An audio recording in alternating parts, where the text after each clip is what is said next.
in order for us to start, I would like to first introduce our very own Lisle Chase. I believe that his bio is well known to all of us with all the pets and all the meetings we had with him. He's had most of his official meetings already, and we would like to welcome him to start and kick off this wonderful meeting that we have planned today. DG, go ahead. Thanks so much, Joe. Are you guys hearing me? Yes, we are.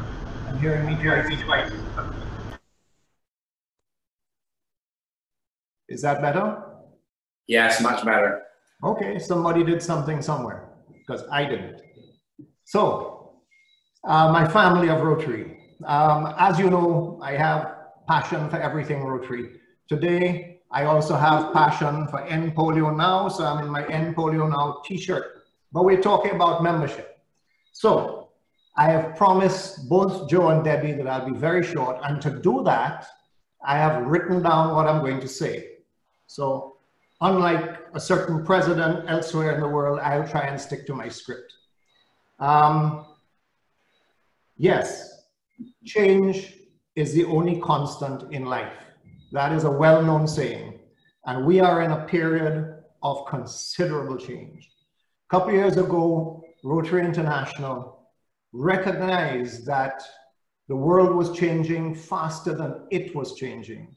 And they decided to have a deep dive into Rotary, and they have come up with changes that some of which you're going to hear about today in this session, and which I'm really excited about. But my friends, last year, Rotary District 7030 lost 4 members net. But guess what? We gained 35 members in the year. That means what happened? We lost 39 members in the year, right? So we had a net loss of 4. We were third best in the zone, so don't take it too badly, but that's not good enough. So,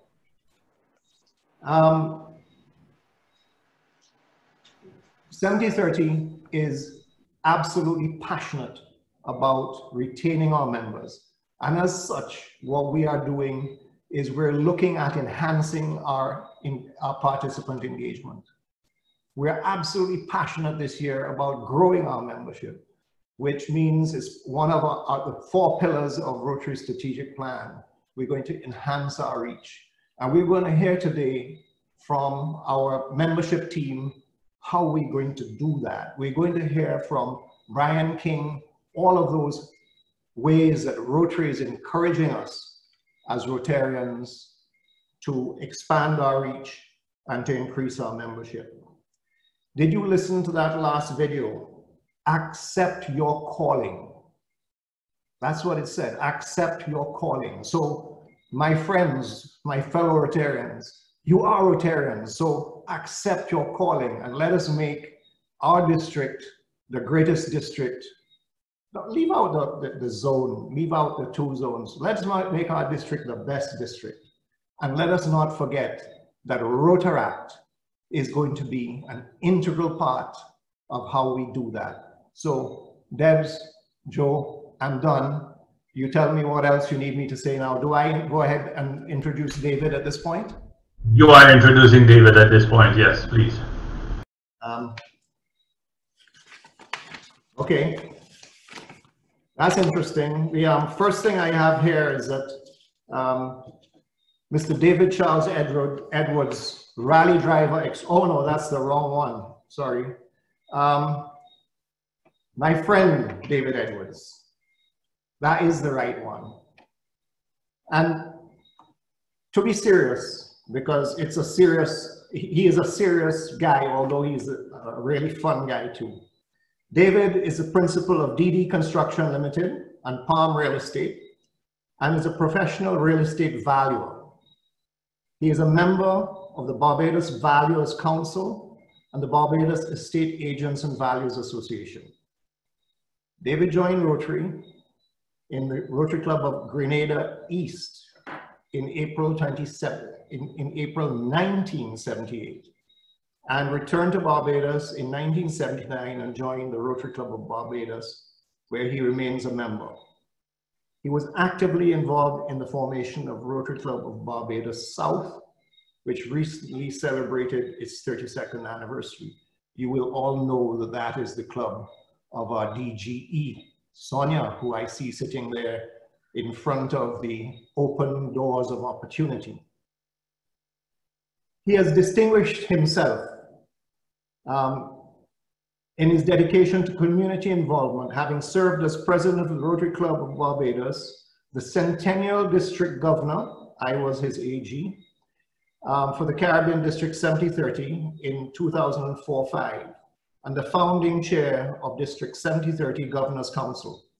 He was responsible for building of the Respite Care Center at the Challoner School for the Handicapped, the first of its kind in this region, and he sits on the board of trustees of the School House for Special Needs.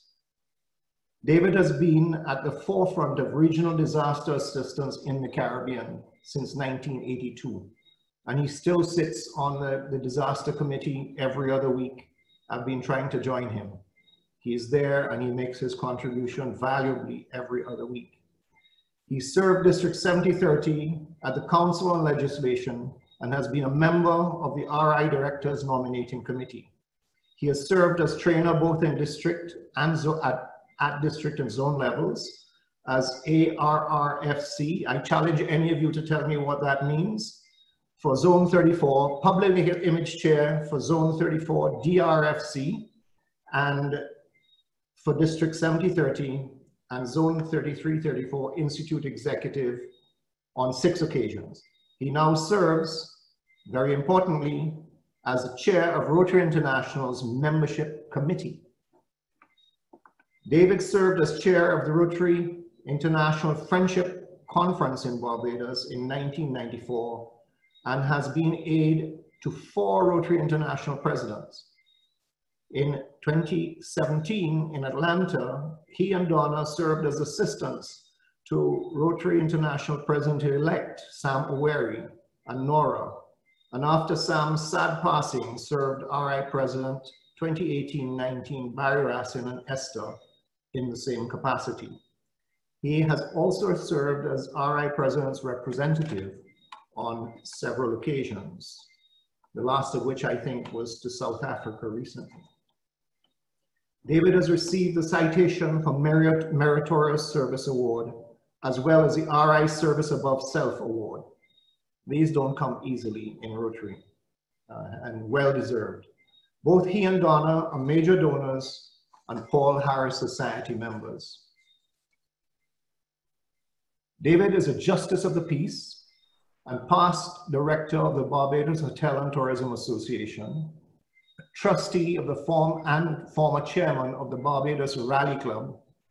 He was a champion rally driver too, he didn't tell you that. And also the former chairman of the GAIA Inc., which owns and operates Grantley Adams International Airport in Barbados.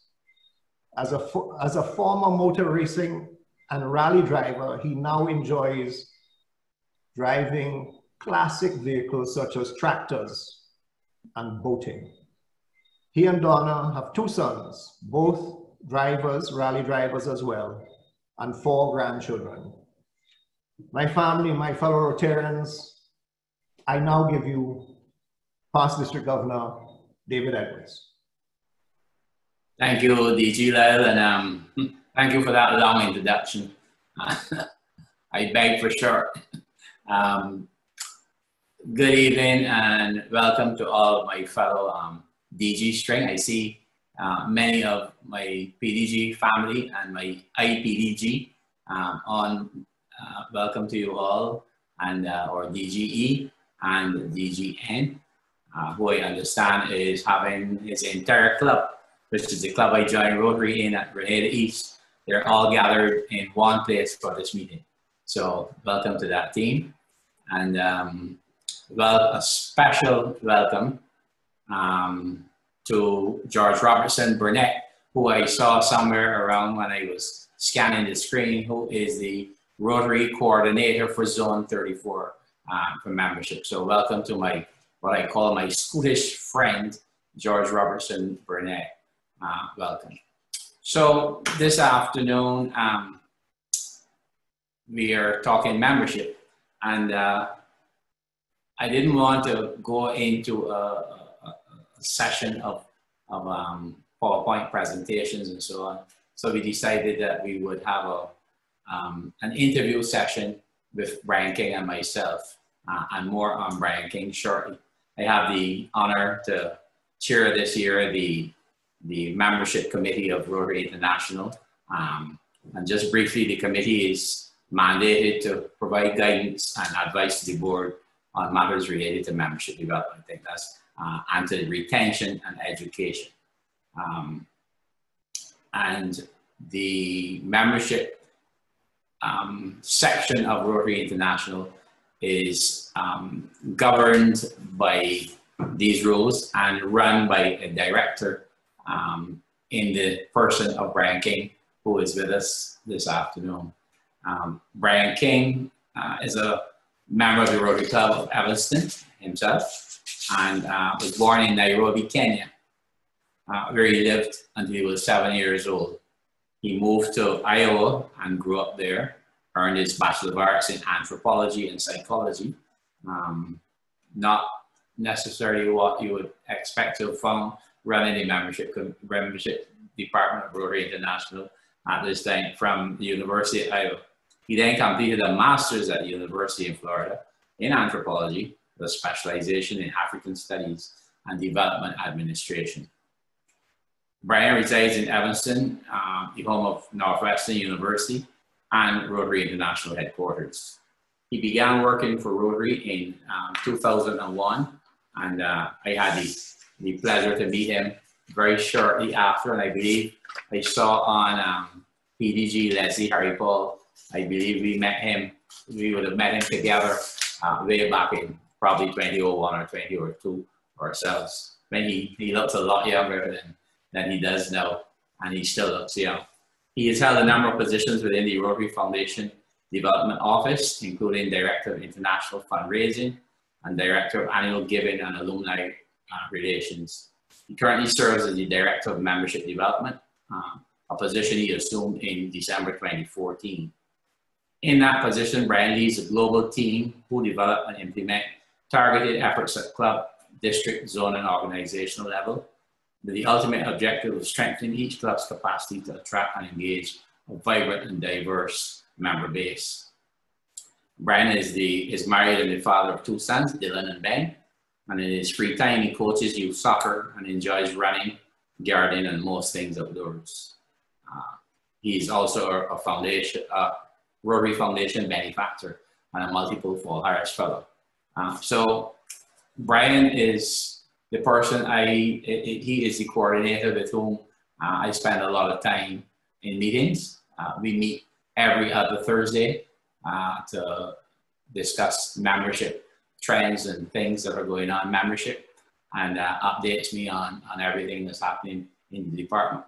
Brian manages a staff of about 19, and they in turn, they manage all of the district membership chairs and so on out of that team. So quite a big department and quite a lot to have.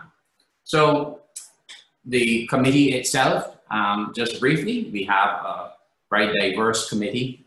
We have 9 persons this year, and I wrote down here how they're made up. Represented Barbados, Honduras, Australia, Canada, Nigeria, France, Lithuania, and the USA. So we are quite well spread out across the world, and we are privileged to have the president nominee on our committee. We are not sure if she is going to be in a position to remain with us for the entire year. We have the current Rotary International Vice President.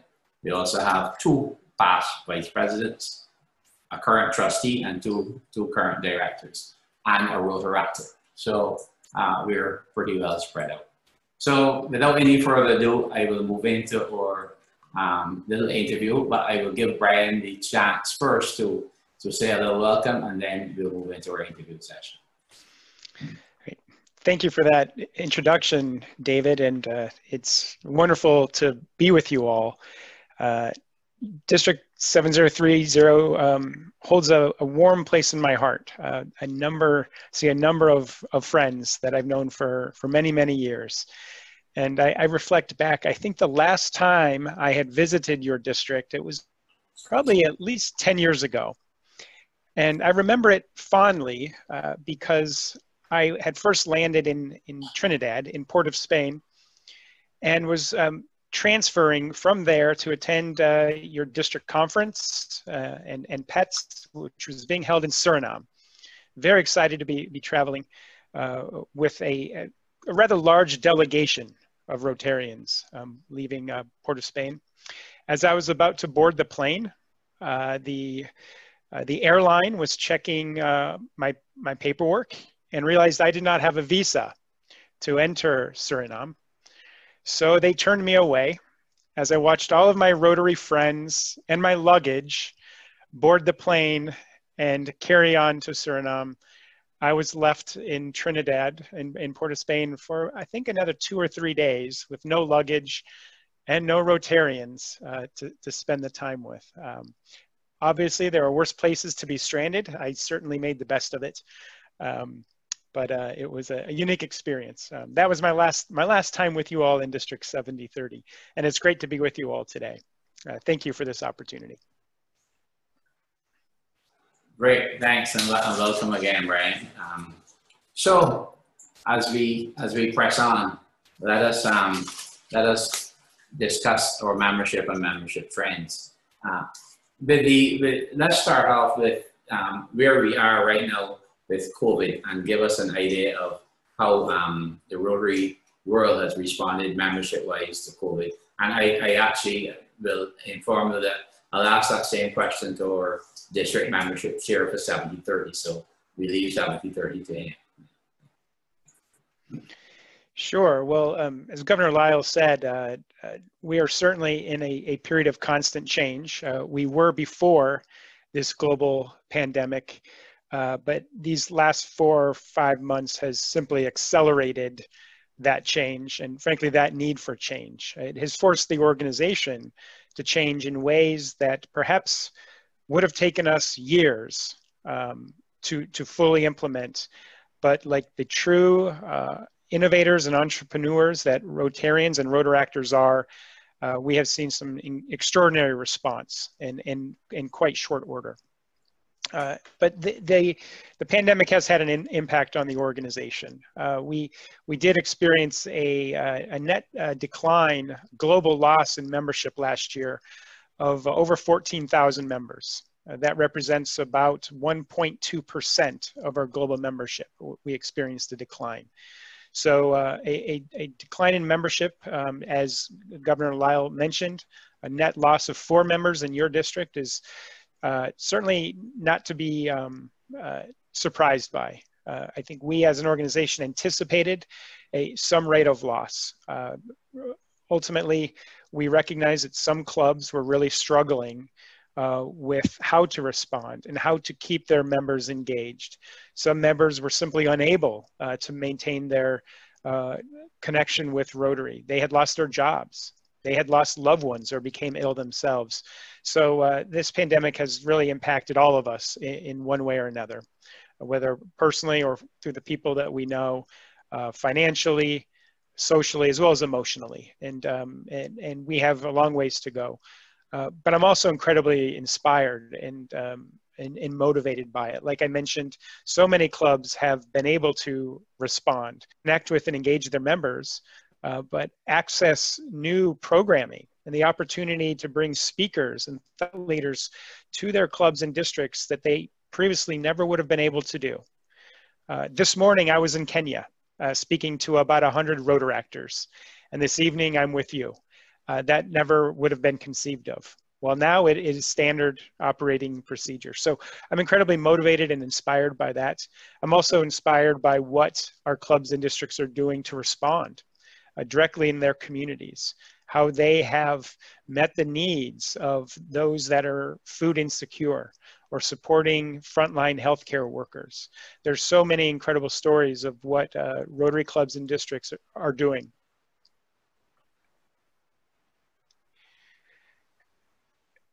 Now, Rotary International has taken a number of steps to support clubs. There is a task force being assembled by the board. I think we have an interpreter. Interpreter is feeding through now, yeah. But I'll try to continue. The Rotary International has appointed a task force of leaders around the world to really help monitor the situation and make recommendations beyond this pandemic that will strengthen the organization. From looking at how the board operates, how they meet, whether it is in person or virtually or some hybrid model in the future, what the future of some of our events might look like. I suspect many of you attended our first ever virtual convention this past June. This convention recorded over, I believe, about 64,000 registrants and actually had 75,000 viewers attending any part of that convention. This is a record. It is the largest number of attendees that the organization has ever had at a convention. Incredibly successful. Going forward, what will we do? What will happen in Taipei? Will we meet in person? I hope we do. But perhaps there will still be a virtual component as well, so that we can reach more members and participants who are unable to be with us in person. So I think we're studying these opportunities and evaluating what we as an organization can be doing differently once we are past this pandemic, not knowing when that might be. Great, great, thanks for that. So Brian, over the last couple of years, we've heard a lot about Grow Rotary. I'm not sure that everyone knows what Grow Rotary means, although by its nature, it says a lot. Could you provide some of the examples and specific initiatives of what Grow Rotary is? I know a few of the last 2 or 3 presidents and the next few that have been chosen have all endorsed Grow Rotary. So if you could expand on that and let us know what is planned. Certainly. Thank you for that question. Grow Rotary, the way I see it, is really an expression of Rotary's new action plan. Just a couple of years ago, both boards endorsed a new strategic plan for the organization. Governor Lisle alluded to this as well. And it's focused on 4 priorities. And so when we think of Grow Rotary, we can think of it in the context of these 4 priorities: to grow or increase our impact, to grow or expand our reach, to grow or enhance our participant engagement, and to grow or increase our ability to adapt. And again, our ability to adapt, we have seen that happen out of necessity over these last few months. But when we think about Grow Rotary in the context of membership development, it really tends to focus on 2 of those key priorities: to expand our reach and to enhance member and participant engagement. And so some examples of what that actually means in practice. If we think about expanding our reach, what does that mean? One great example, and it was highlighted by one of the videos that was shown at the beginning of this session. The video is called Anytown, and it talks about the importance of growing Rotary through new and different types of clubs. This is a really important ongoing effort and emphasis for the organization, recognizing that members of our communities who are qualified may be either unable or unwilling to join any of our existing clubs.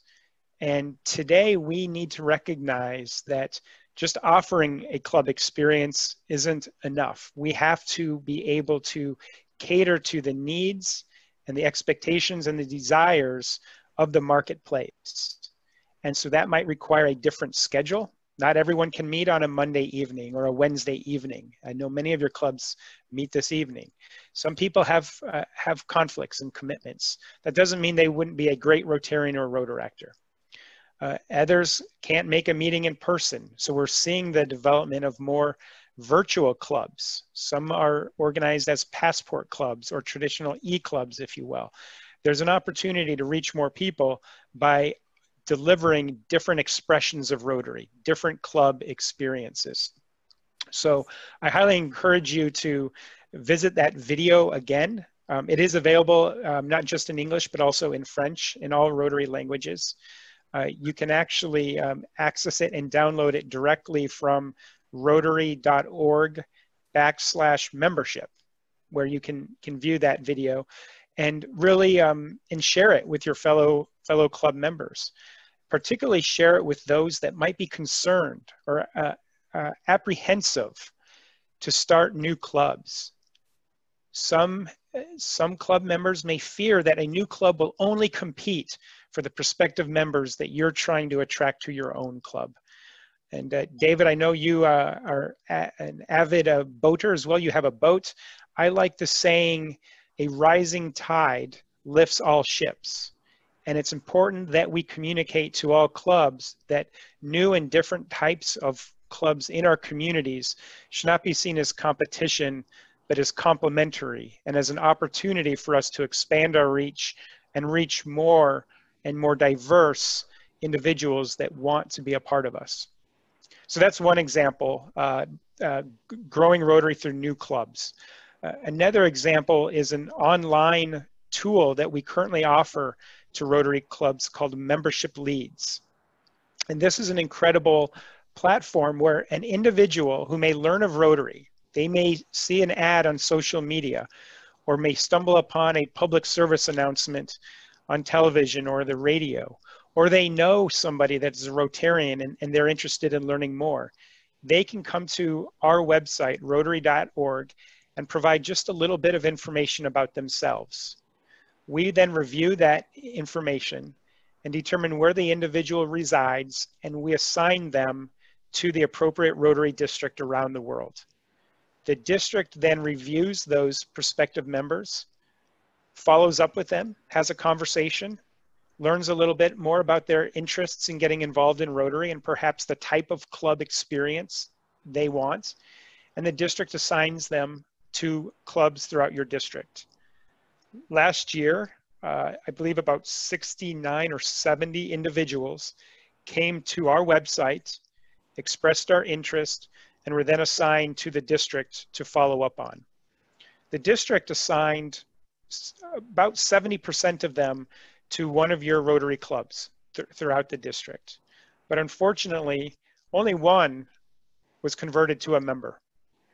And according to our records, a lot of those candidates hadn't been followed up on at all.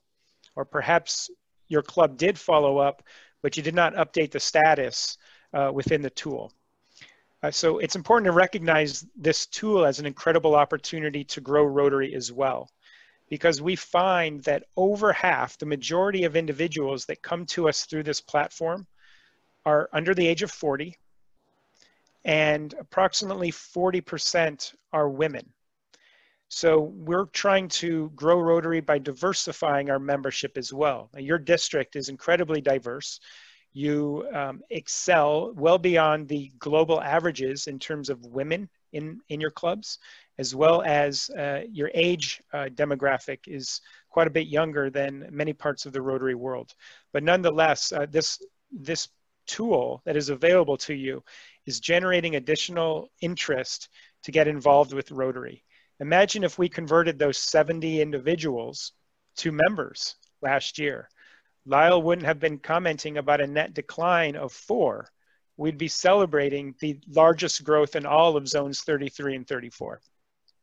So I really encourage you to learn more about the Membership Leads platform. We have an online course where you can take it at your leisure to learn more on how it works. And we also have staff available to support you. So that's an incredibly important tool to grow Rotary. And maybe the last one I'll tease, and then we could come back to it if time permits, David, is an entirely new channel that the organization is developing where participants could get connected with Rotary without having to join a club at all. What if we could build a network of like-minded younger professionals who could experience the essence of Rotary, the ability to create connections and networks, perhaps be mentored by an established Rotary Club or Rotaract Club member, and get connected with local service opportunities that our existing clubs are organizing and developing, and they need additional hands. So this is a really exciting new channel that we're looking to launch, starting small in a few select markets, then hoping it will grow and will become a new path into the organization, which in turn could cultivate a group of people that know and love Rotary and want more, and in the future join our clubs as well. Very good. So those are all good examples of growth and attracting new members. Let's probably move to the existing members and the participation. And let's discuss things like, well, gains and loss, which we touched on, engagement beyond the club, the research we have done on this particular segment. Could you expand on that and where and how we are positioned with the existing members? Yeah, absolutely. Thanks for that question. Again, there are two parts of a successful membership effort, right? We must attract new people who want to be a part of us. And quite frankly, I think we do a pretty good job at that. Like I said, we even had people come to us last year.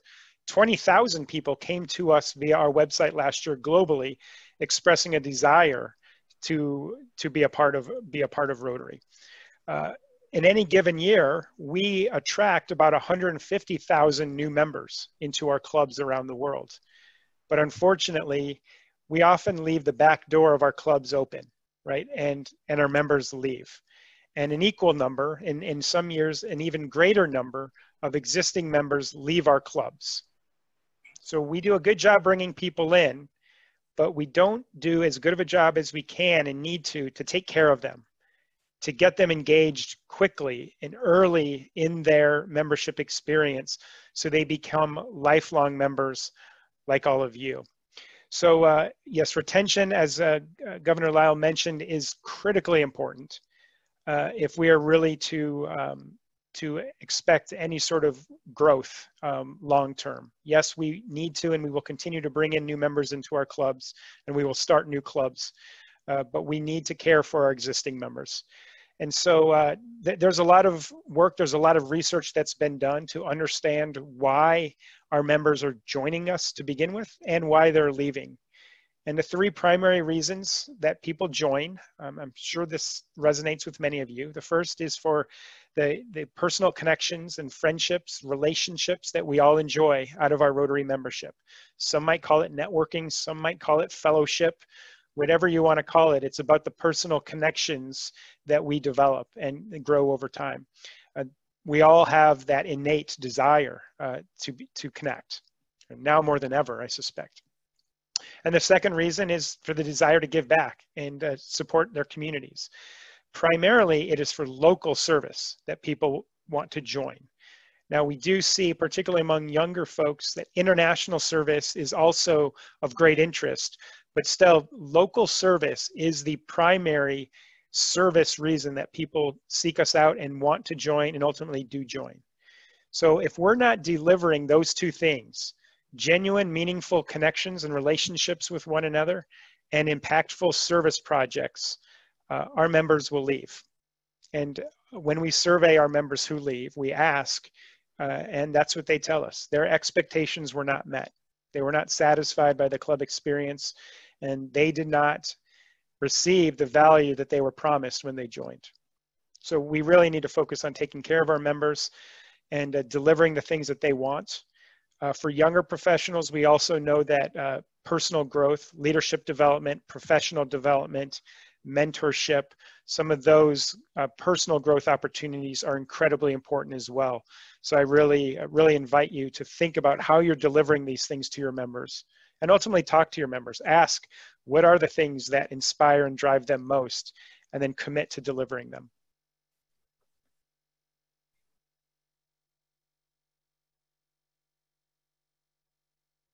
David, I think you're muted. I'm not sure if you're talking. Go ahead. Sorry, Brian, you spoke earlier, just to reconnect there, about Rotary Connect. And I was wondering if you could maybe share your opinion on whether Connect might, in a way, and I know we've discussed this, might in a way cannibalize some of the existing clubs. What's your thought on that? Yeah, it's a great question, and it's an important question that I don't have the definitive answer to, but allow me to provide some context and some thoughts on it. So again, this new platform, this new channel into Rotary that is not club-based, it is being branded as Connect by Rotary, and it's built on an online. It's based on an online community where people can essentially sign up, no cost, very low commitment, and they would have access to discussion groups and online communities where they can build relationships and organize around specific topics and themes, and then also access platforms that can match them with a mentor or a mentee. So let's say you've got some of you are very successful in your careers and you want to give back and guide an emerging leader in your industry. You could be connected with them via this platform and provide some of that mentorship that they're looking for, and that I suspect many of you would love to share. In addition to that, there would be a volunteer match component. So if you had signed up in this platform and you're very interested in clean water projects and you live in Barbados, you might get a notification that there's these 3 projects happening over the course of these next 2 weeks. If you're interested, click here and we'll connect you with the Rotary Club or Rotaract Club that is organizing that event, and they can come out and help the club in that particular service project. So we're excited about this. Again, to begin with, it'll be no cost and very low commitment. We do have a vision of adding additional features to this platform in the future that might then create a tiered model where you might have some free access for some very limited services, but for an annual fee, you might have access to additional opportunities. And maybe for a little bit more money, you might have access to some additional features and benefits. Will Rotarians decide that they want this instead of their Rotary Club experience? I can't say for certain. I suspect if some of your members leave your club, but they join this, that is a win for the organization, because some of those members were probably going to leave your club anyway. We lose our members because they're not satisfied with the experience that they're getting, or they have business obligations. There's any number of reasons that they might leave. Well, how can we keep them at least close to the family of Rotary so that when they're ready to rejoin, we haven't lost them altogether? And so that's how we see this, this new platform complementing and supporting the work of your clubs, hopefully providing additional volunteers to support your service projects, and also providing an engagement opportunity for some of your members that want to serve as mentors through this platform. Thanks. Brian, let's look a bit at the Learning Center and some of the online tools. You want to expand a bit on some of the membership tools that we've provided there? Yes, certainly. There are a lot of resources now available to clubs and districts. We have a really impressive online learning center, a learning management system called Learn. It's available at rotary.org/learn. And you can find courses on all sorts of topics. Some are Rotary related, some are specific to membership. Courses on flexibility and how to manage those membership leads that I spoke of. We're developing a course on new club development for those that are really interested and want some guidance on how you might start a new club, whether it be a satellite club to your current club or an entirely new expression of Rotary that the district would like to offer. We have a lot of courses to support you. We also have a new alliance with Toastmasters that I hope some of you are aware of. And this is an attempt to, again, add value to your Rotary membership and add value to Rotaract membership as well, where you can now gain real tangible practical skills on public speaking. We have courses also on some leadership development courses and courses on conflict resolution. Some really important topics that can apply to your Rotary work, but also can transfer into your professional and personal lives as well. So again, the Learning Center is a real member benefit for all of us that I hope you'll take advantage of, because it's one of the ways that we can also grow personally through Rotary. What about Rotary fellowships and their impact on membership? Any thoughts there? Yeah, absolutely. Thanks for bringing that up.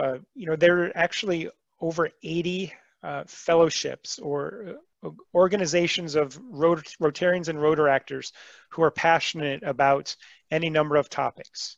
There's a fellowship dedicated to surfing and beer drinking and whiskey drinking and yachting. And if you can think of it, there is a fellowship.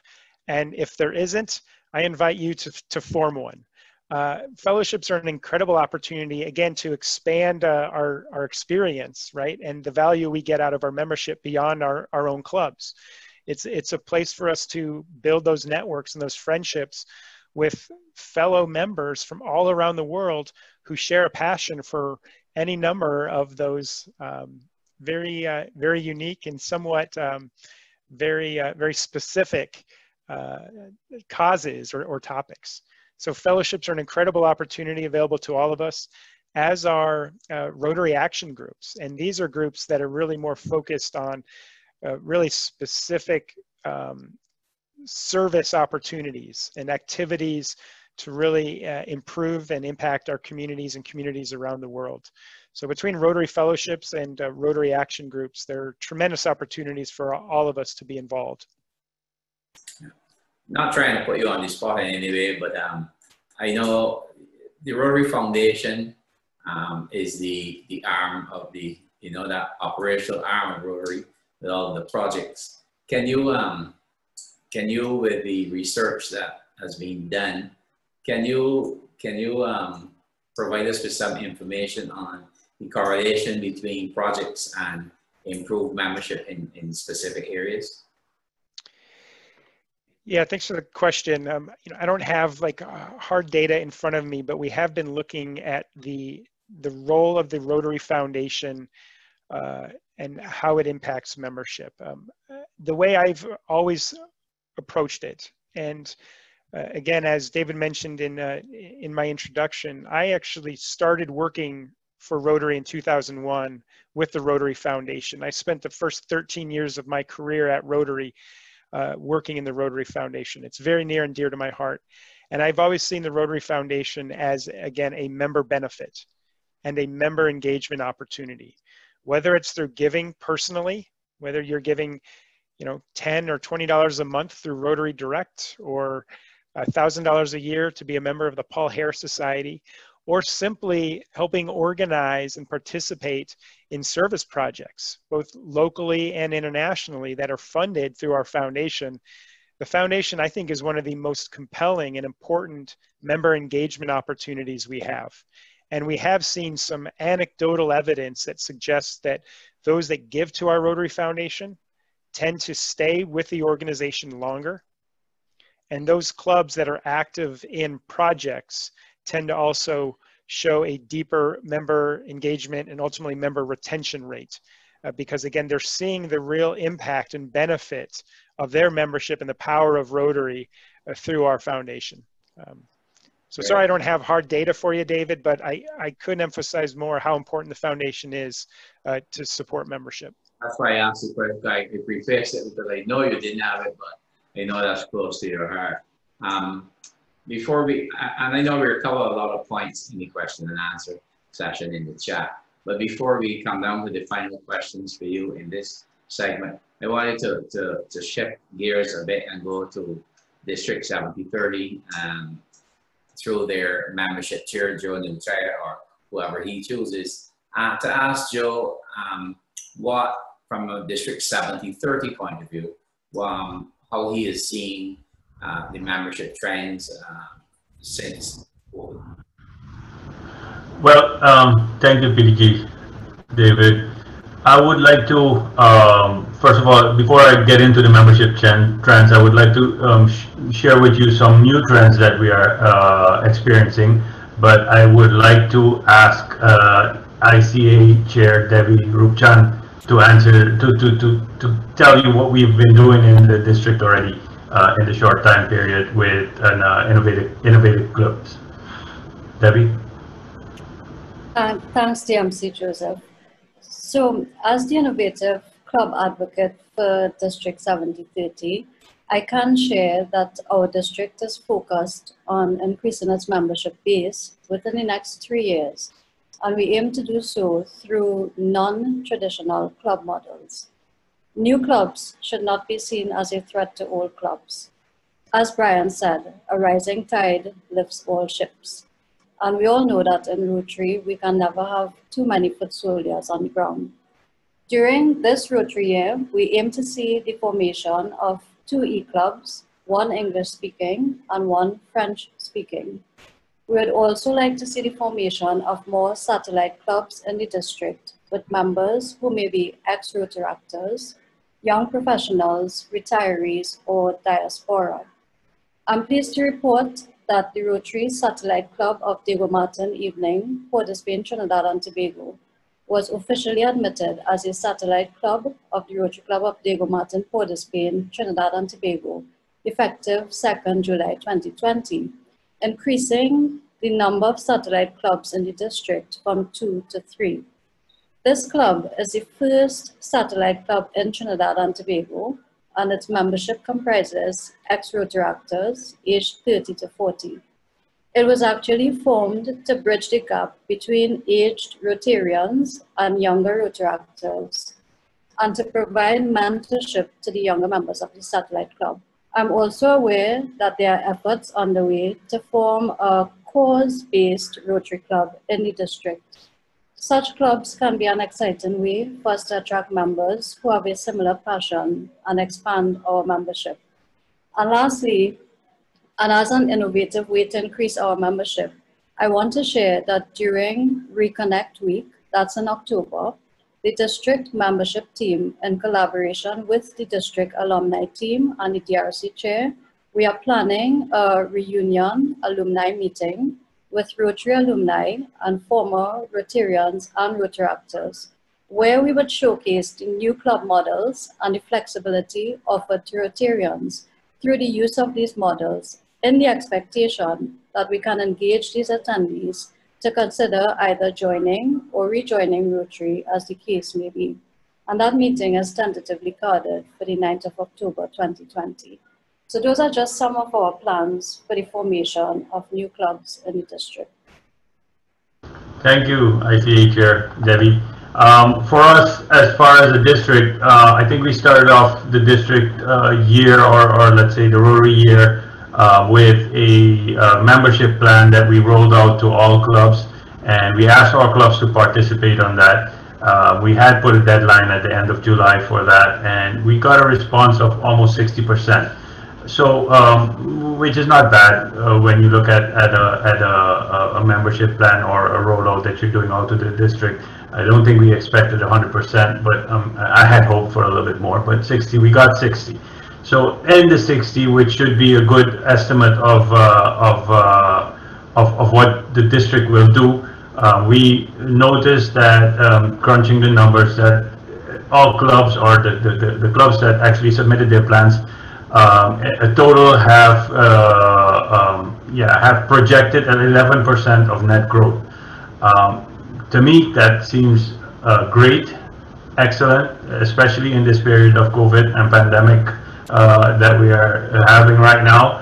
But it does mean that people still want that interaction, people still want that fellowship, even if it's through Zoom, even if it's through you know, any other type of way to stay in touch with people and to give back to the community. in this time, there are a lot of issues and a lot of problems, and now is the time for us to be able to give back to the community.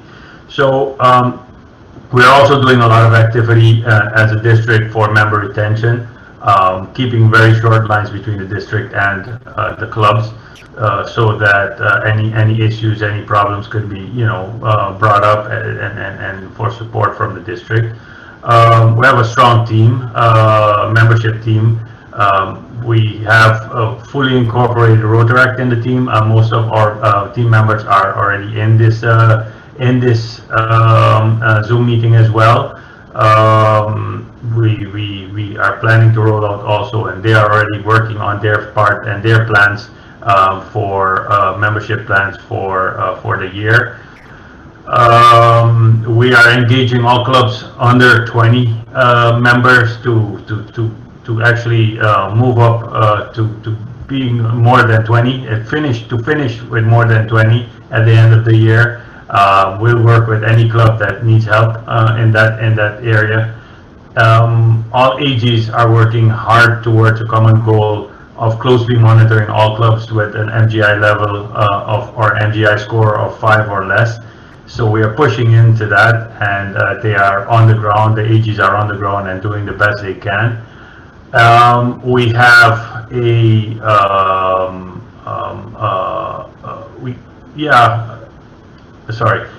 had all AGs are involved with that. As far as the leads are concerned, we have touched and engaged all leads that came to the district. We have placed people in Rotary, in Rotaract, and in Interact, because all of those three come to the leads.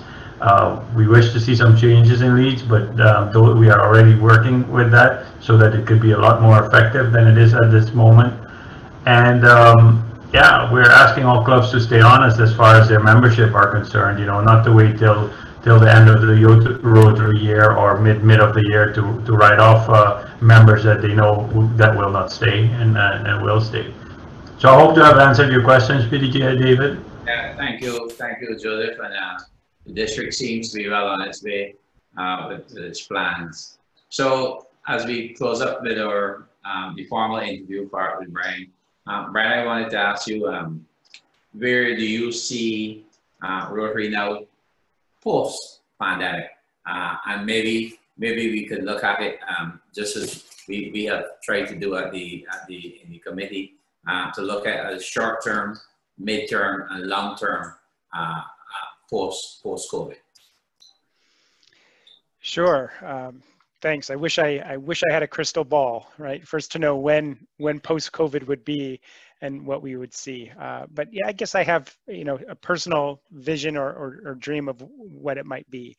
But first, I also want to acknowledge something that Joseph had mentioned regarding the membership leads platform. I appreciate the work of this district. I also appreciate that there's aspects of the online tool that is not perfect. And we're actively making improvements based on feedback that we're hearing from clubs and districts to make the tool even more user-friendly and to perform and do some additional things that's going to make your lives easier as district and club leaders. So please know that we're hearing that feedback and we're taking it and we're acting on it. In terms of where I think we might be post-COVID, I do have some concern that the short-term impact will be some continued declines in membership. I'm concerned that we'll lose some of our long-standing clubs that are really struggling to adapt and to convert to perhaps a hybrid model. So I really commend this district for your kind of aggressive vision to start new clubs and have a formal plan and execute that plan to really focus on growing membership and taking care of the members that you have currently. I think that's the top priority right now, is take care of each other. And if we can do that, even if some members have to leave temporarily, they will come back because they know that there's a place for them and they know that they're loved and cared for. But I do have some concern globally that we might see a continued slight decline. Midterm, and I don't know what midterm is because I don't know what post-COVID is quite yet. But you know, midterm, I do envision a lot of these new and innovative clubs, the ones that you're organizing. I envision every district having cause-based clubs around the 7 areas of focus that our Rotary Foundation now supports, right?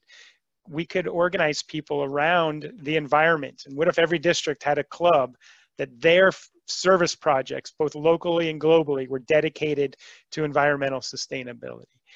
So I think there's some opportunity there in kind of the midterm.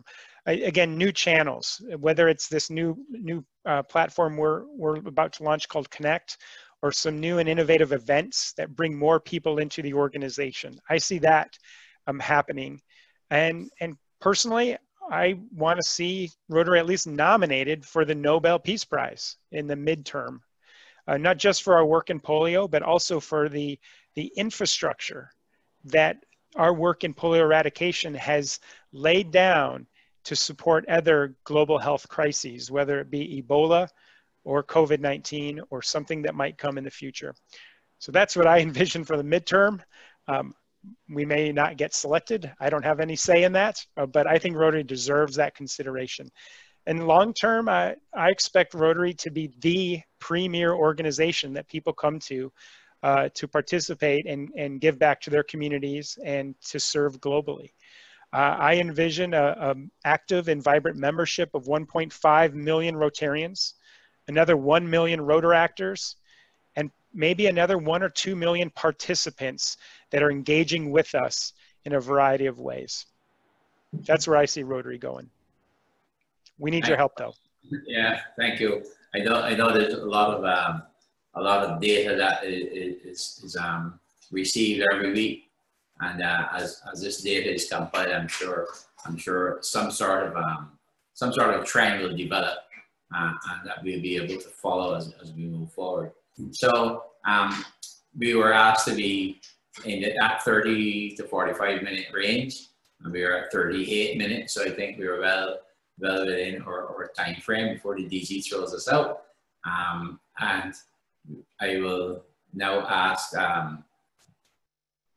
moderator Joe and Debbie to let us have the questions out to the chat, which I'm sure. Okay, I'm sure that there are going to be some questions, and definitely we will have them. I don't see anyone now. Maybe I can start off something. Start off a question, Brian. I think there's a lot of let's see, in the district, and I believe all over Rotary, people keep asking the question, of value. You need to have value in Rotary. So what do you think we can do or we should do to provide value? I mean, before Rotary was a business club, you were there for yourself and for your business and for your connections, for your network. It's still there. The network is still there. The connections are still there. The people are still there. That to me is some value to the club. How do you see that our members finding value in Rotary? Yeah, great question. And it varies somewhat by the member, right? I think the real way to deliver value and ensure they're deriving value out of their membership experience is to have a very open dialogue with every member before they even join. What do our members want? And what are their expectations in being connected with Rotary? Some may want that personal, those business connections and the networking opportunities. And I generally say those will come. If that's the only reason why you're joining Rotary, you'll probably be disappointed, and I would discourage you from joining.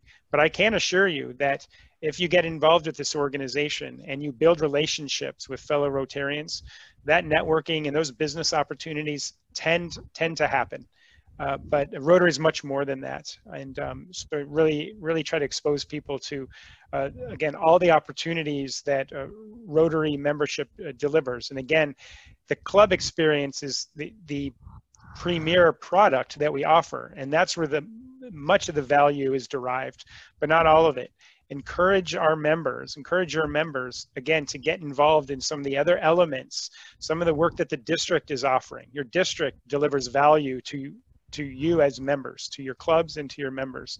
Take advantage of the work that the district is delivering, and the zone, and the work that Rotary International is delivering, whether it be webinars or live stream discussions, the Learning Center. This is all intended to derive value, but we have to first understand what the individual member wants, and then connect them with the opportunities so that they can find that value. And service is so critical. Again, I see many clubs that are struggling, that they have shifted and consider their product being the weekly meeting and the meal that is served. And no one has told me ever in my time at Rotary that the reason that they joined was for the chicken dinner or the buffet breakfast. Granted, organizing around a meal is convenient and efficient because we all have to eat, and we understand that, and there's a place for it there. But that is not the primary reason why people are joining. It's just it's a way to deliver the essence of Rotary. So we need to focus on the essence, and the essence again is the connectivity and the opportunities to give back. Okay. Yeah, there are a few questions now. The one from Leighton Khan. I need Brian to expand on this. My club will, for the first time, pursue corporate membership this year. I need assistance with wording and to amend our bylaws to include corporate membership. Okay, can you please expand on that? But I can also send Leighton information on the Rotary website on the bylaws. So the actual wording, there are bylaws for the club membership. But go ahead, and if you want to expand a little bit on the corporate membership. Sure. Well, I commend your club. That's exciting. So what I believe I understand is you're looking to add an additional membership type that is corporate based, right? So we do have resources on our website to provide examples of how this can be structured, and there can actually be different ways. So we don't want to be prescriptive, but we provide some guidance and challenge the club to think about what do you ultimately want out of a corporate membership offering. And then we have sample bylaws that you can actually use based on what your desired outcomes are. So if you go to rotary.org/flexibility, you will find a lot of resources around satellite clubs, corporate membership, passport clubs. We have some resources and information on some of these new and innovative club models, as well as new and innovative membership types at rotary.org/flexibility. So it's exciting. I pitched it to my club board last year, and they adopted a corporate membership policy as well. Ours actually allows for up to 4 individuals from a organization to be full active members of our club. So up to 4. Now, other models will only allow 1 individual to be the active member, but they would have associates that aren't reported to Rotary International as active members. They wouldn't pay dues for those additional individuals, but they could rotate their attendance and participation. So again, there's some different models, and you just have to think about what ultimately you're trying to achieve. Are you trying to just build a relationship with that entity, or are you trying to grow your membership and perhaps provide a full member benefits to a group of professionals within that entity? There's not a right or wrong solution. It's a matter of what's right for each club. Okay. Yeah, I think there are some questions about Rotary.org that still has complications on accessing materials and stuff, but there are a few.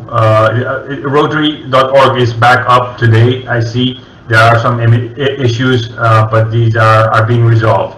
So I think as they are working through it, I believe till the end of August there will be some maintenance for some maintenance that is being done, and it should be, everything should be totally in order, I think, by the end of August.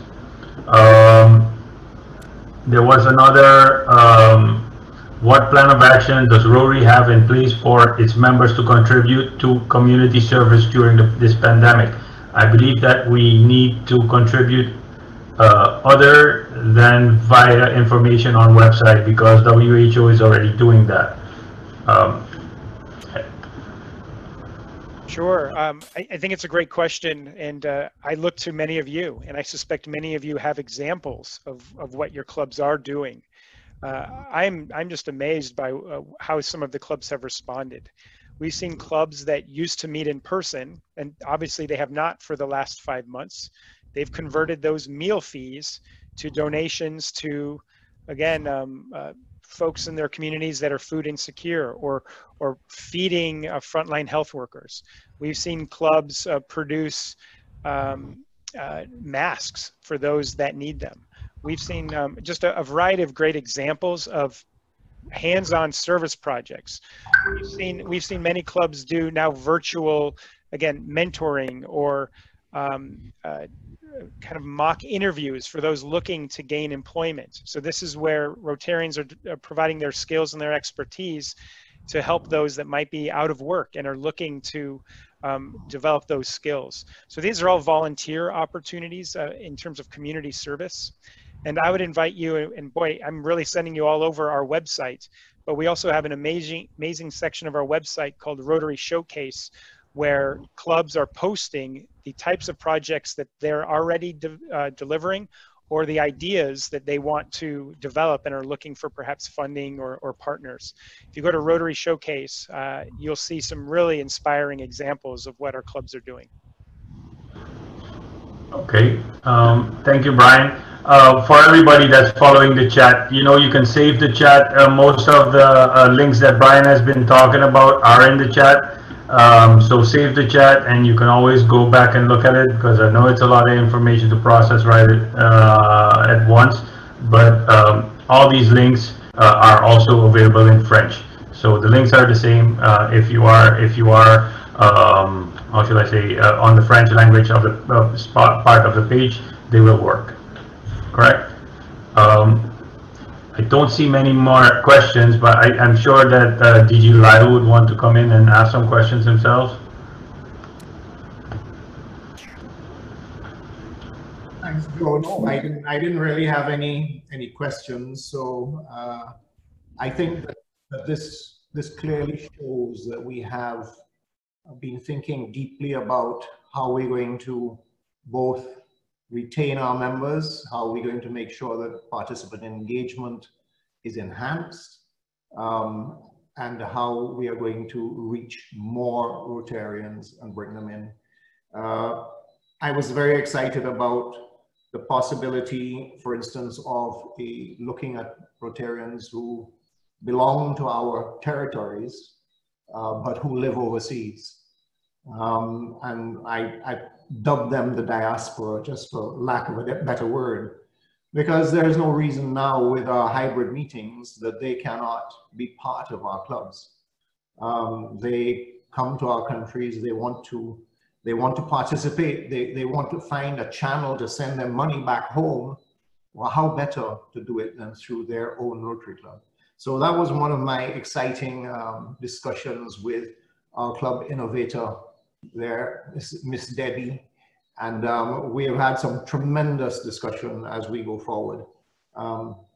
But Joe, when you're ready to close, I'll just like to talk about the upcoming events. And Debbie will need to talk about her upcoming event on peace, and we'll talk about the upcoming event we have on the Present Like a Pro Masterclass. So that will just be the end. So.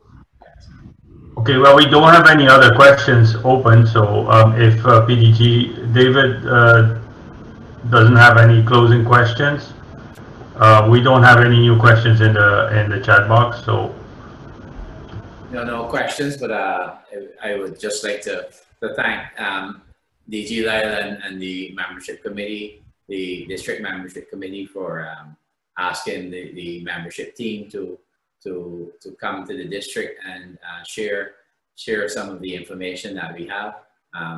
Of course, you know, Rotary International has can only do so much in terms of its own innovation. But this innovative club idea is so wide, and as DG Lisle just said, and I know this from talking to some people in the diaspora already, that some of them have never felt comfortable going to join a Rotary Club in some of the areas that they are, but would be happy to be in one at home. This is now the ideal time. That bridge is now provided with this virtual reality. I'm not sure how we do it, but it's all possible. And only recently, I had the privilege to join in a meeting with Toastmasters and Rotary in Great Britain, in which the chair is in Great Britain and the secretary is in Barbados. So that alone shows you that that is possible, and the meetings have actually been working quite well. So these are all possibilities that can happen. I know Brian would have had a lot more opportunities in some of these areas. So I will leave the last word on the RI side to Brian, since he is the stranger to us, to wrap up on that. Thank you. My only closing comments are of appreciation and admiration for all you are doing. Thank you for taking the time out of your busy day, your busy evening, and to come together today. I want to thank you for the opportunity to spend some time with you. Most importantly, I want to thank you for the work you're doing to serve your communities, again, serve your members, and ultimately to grow Rotary and to grow Rotaract. I can't thank you enough.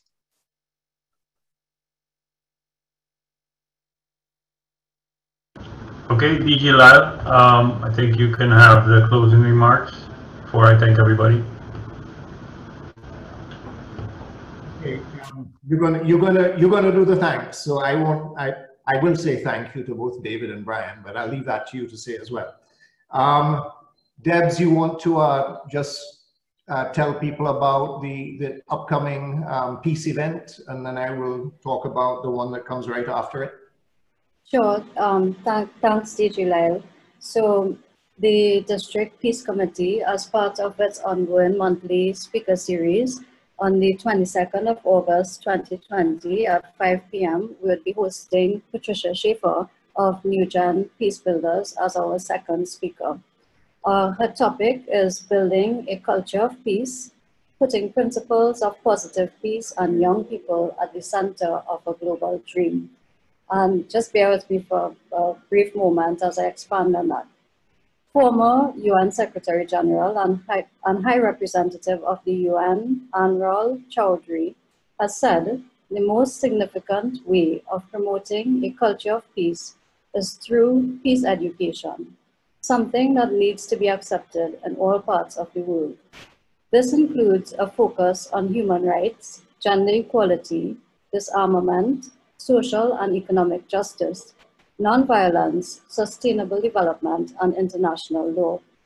For more than 100 years, Rotary International has been a voice, supporter, and innovator in peace initiatives, including peace education. But what does this look like in action at the community level? Could every Rotarian, Rotaractor, and Interactor become an effective convener and connector for peace? What are the tangible ways Rotarians in District 7030 can contribute to peace as an area of focus? In this dynamic interactive presentation, Patricia Schaefer will share her perspective gained from 8 years of leading the nonprofit New Gen Peace Builders and her role as a Rotary Peace Fellow and Rotary Positive Peace Activator.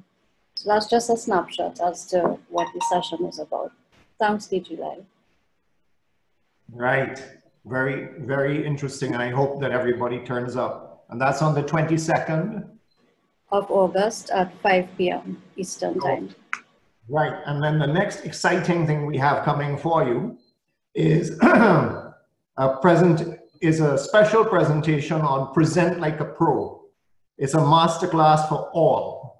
Michael Curso, I believe, is going to be the presenter, and he is a well-known motivation speaker on presenting like a pro. And that's on the 26th of August at 7 p.m. And that is open to Rotarians, Rotaractors, and to people who are not in Rotary, because it is going to help them build. So this, my friends, is a way for you to pull people in, pull them in, let them come and listen to what we in District 7030 are putting on, and they are going to love it, and they're going to want to join Rotary. So it is not just presenting like a pro, but you are helping them, you're giving them tools. So that's all for me, and I just want to thank all 156 of you who've stuck it out and stayed with us to the end. And I'm hoping that we will all be here again on the 22nd and on the 26th as we build up the momentum of knowledge in this district. Thanks so much, Joe, for allowing me to speak. Yes, thank you, DG. I think we had about 180 at peak. So yes, it's. I think we had a good turnout. It's great to have had our guest speaker, Brian King, Director of Membership. Not every day that we get you in our homes, in our in our areas to speak and to listen to you. So thank you for taking out the time to be here with us. Thank you, DG, for the work that you're doing and taking out the time within your difficult schedule, and of course Maggie for keeping up with you and supporting you, and all the headache you're giving her, of course, as a DG.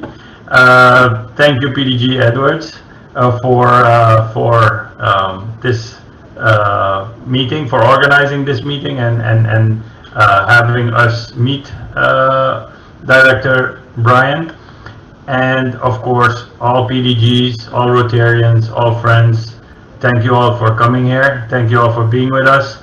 I hope that you can take away one or two things from this meeting today. Please be sure to save the chats. Please be sure to look at the links that Brian spoke about.